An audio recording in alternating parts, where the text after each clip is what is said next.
Livro de Gênesis, capítulo 1. No princípio, Deus criou os céus e a terra. Era a terra sem forma e vazia, trevas cobriam a face do abismo, e o Espírito de Deus se movia sobre a face das águas. Disse Deus: haja luz. E houve luz. Deus viu que a luz era boa, e separou a luz das trevas. Deus chamou à luz dia, e às trevas chamou noite. Passaram-se a tarde e a manhã, esse foi o primeiro dia. Depois disse Deus: haja entre as águas um firmamento que separe águas de águas. Então Deus fez o firmamento e separou as águas que ficaram abaixo do firmamento das que ficaram por cima. E assim foi. Ao firmamento Deus chamou céu.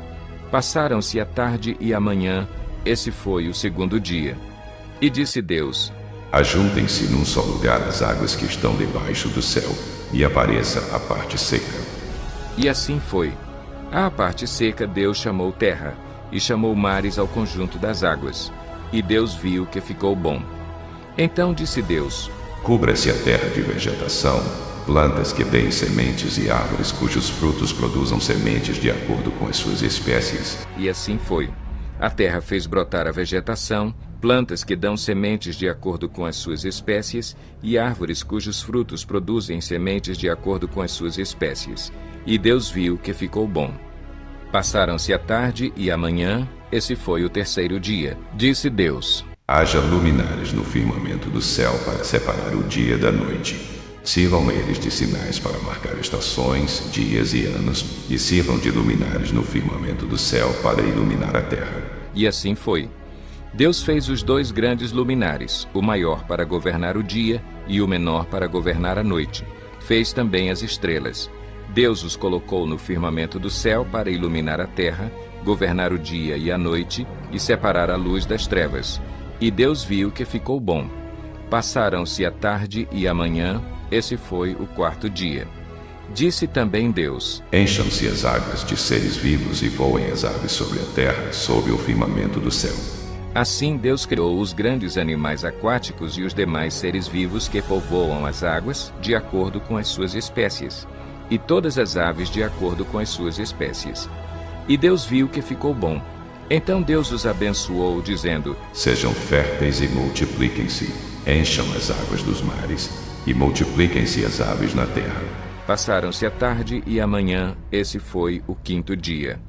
E disse Deus: produza a terra seres vivos de acordo com as suas espécies, rebanhos domésticos, animais selvagens e os demais seres vivos da terra, cada um de acordo com a sua espécie. E assim foi. Deus fez os animais selvagens de acordo com as suas espécies, os rebanhos domésticos de acordo com as suas espécies, e os demais seres vivos da terra de acordo com as suas espécies. E Deus viu que ficou bom. Então disse Deus: façamos o homem à nossa imagem, conforme a nossa semelhança. Domine ele sobre os peixes do mar, sobre as aves do céu, sobre os grandes animais de toda a terra, e sobre todos os pequenos animais que se movem rente ao chão. Criou Deus o homem à sua imagem. À imagem de Deus o criou. Homem e mulher os criou. Deus os abençoou e lhes disse: sejam férteis e multipliquem-se, encham e subjuguem a terra.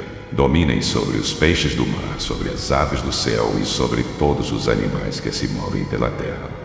Disse Deus: eis que lhes dou todas as plantas que nascem em toda a terra e produzem sementes, e todas as árvores que dão frutos com sementes. Elas servirão de alimento para vocês. E dou todos os vegetais como alimento a tudo o que tem fôlego de vida, a todos os grandes animais da terra, a todas as aves do céu e a todas as criaturas que se movem rente ao chão. E assim foi. E Deus viu tudo o que havia feito, e tudo havia ficado muito bom. Passaram-se a tarde e a manhã, esse foi o sexto dia. Gênesis 2. Assim foram concluídos os céus e a terra e tudo o que neles há. No sétimo dia Deus já havia concluído a obra que realizara, e nesse dia descansou. Abençoou Deus o sétimo dia e o santificou, porque nele descansou de toda a obra que realizara na criação. Esta é a história das origens dos céus e da terra, no tempo em que foram criados. Quando o Senhor Deus fez a terra e os céus, ainda não tinha brotado nenhum arbusto no campo, e nenhuma planta havia germinado, porque o Senhor Deus ainda não tinha feito chover sobre a terra, e também não havia homem para cultivar o solo. Todavia, brotava a água da terra e irrigava toda a superfície do solo. Então o Senhor Deus formou o homem do pó da terra e soprou em suas narinas o fôlego de vida, e o homem se tornou um ser vivente. Ora, o Senhor Deus tinha plantado um jardim no Éden para os lados do leste, e ali colocou o homem que formara. Então o Senhor Deus fez nascer do solo todo tipo de árvores agradáveis aos olhos e boas para alimento. E no meio do jardim estavam a árvore da vida e a árvore do conhecimento do bem e do mal. No Éden nascia um rio que irrigava o jardim e depois se dividia em 4. O nome do primeiro é Pison. Ele percorre toda a terra de Havilá, onde existe ouro. O ouro daquela terra é excelente. Lá também existem o bidélio e a pedra de ônix. O segundo, que percorre toda a terra de Cuxi, é o Gion. O terceiro, que corre pelo lado leste da Assíria, é o Tigre. E o quarto rio é o Eufrates. O Senhor Deus colocou o homem no jardim do Éden para cuidar dele e cultivá-lo. E o Senhor Deus ordenou ao homem: Coma livremente de qualquer árvore do jardim, mas não coma da árvore do conhecimento do bem e do mal, porque no dia em que dela comer, certamente você morrerá. Então o Senhor Deus declarou: Não é bom que o homem esteja só. Farei para ele alguém que o auxilie e lhe corresponda. Depois que formou da terra todos os animais do campo e todas as aves do céu, o Senhor Deus os trouxe ao homem para ver como este lhe chamaria. E o nome que o homem desse a cada ser vivo, esse seria o seu nome. Assim o homem deu nomes a todos os rebanhos domésticos, às aves do céu e a todos os animais selvagens. Todavia não se encontrou para o homem alguém que o auxiliasse e lhe correspondesse.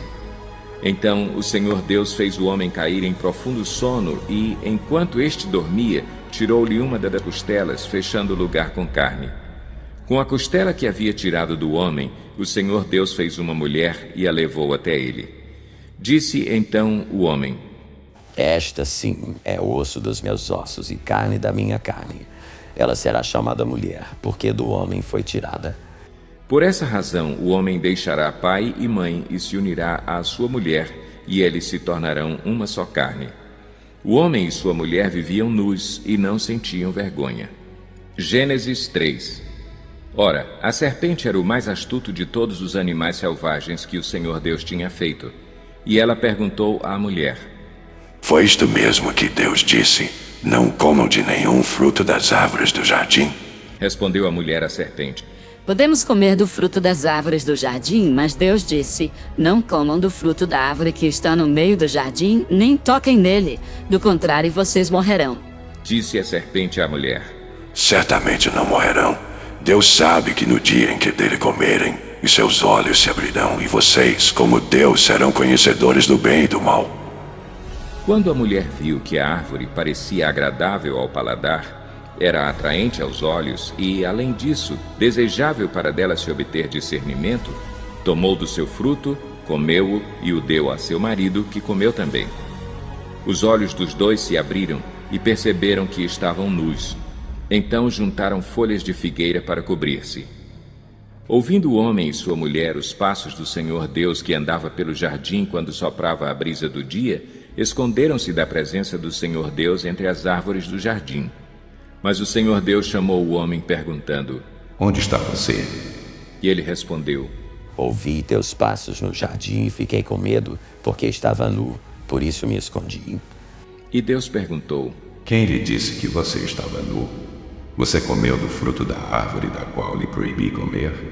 Disse o homem: Foi a mulher que me deste por companheira que me deu do fruto da árvore e eu comi. O Senhor Deus perguntou então à mulher: Que foi que você fez? Respondeu a mulher: A serpente me enganou e eu comi. Então o Senhor Deus declarou à serpente: Uma vez que você fez isso, maldita é você entre todos os rebanhos domésticos e entre todos os animais selvagens. Sobre o seu ventre você rastejará, e pó comerá todos os dias da sua vida. Porém, inimizade entre você e a mulher, entre a sua descendência e o descendente dela. Este lhe ferirá a cabeça, e você lhe ferirá o calcanhar. À mulher ele declarou: Multiplicarei grandemente o seu sofrimento na gravidez. Com sofrimento você dará à luz filhos. Seu desejo será para o seu marido, e ele a dominará. E ao homem declarou: Visto que você deu ouvidos à sua mulher e comeu do fruto da árvore da qual eu lhe ordenara que não comesse, maldita é a terra por sua causa. Com sofrimento você se alimentará dela todos os dias da sua vida. Ela lhe dará espinhos e ervas daninhas, e você terá que alimentar-se das plantas do campo. Com o suor do seu rosto você comerá o seu pão, até que volte à terra, visto que dela foi tirado, porque você é pó, e ao pó voltará. Adão deu à sua mulher o nome de Eva, pois ela seria a mãe de toda a humanidade. O Senhor Deus fez roupas de pele e com elas vestiu Adão e sua mulher. Então disse o Senhor Deus: Agora o homem se tornou como um de nós, conhecendo o bem e o mal. Não se deve, pois, permitir que ele tome também do fruto da árvore da vida e o coma, e viva para sempre.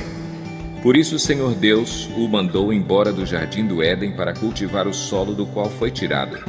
Depois de expulsar o homem, colocou a leste do jardim do Éden querubins e uma espada flamejante que se movia, guardando o caminho para a árvore da vida.